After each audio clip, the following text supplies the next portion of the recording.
অন্নপূর্ণা ভান্ডার নিয়ে চলছে দারুণ খোঁজ।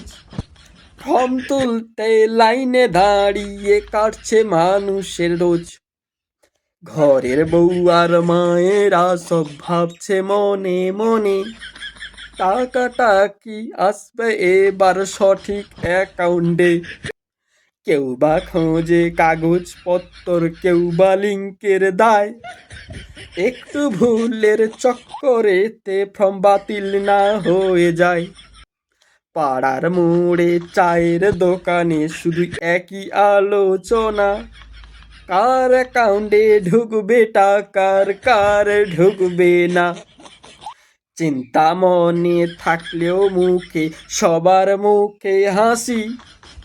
অন্নপূর্ণার খুশির খবরে অপেক্ষায় রাজ্যবাসী।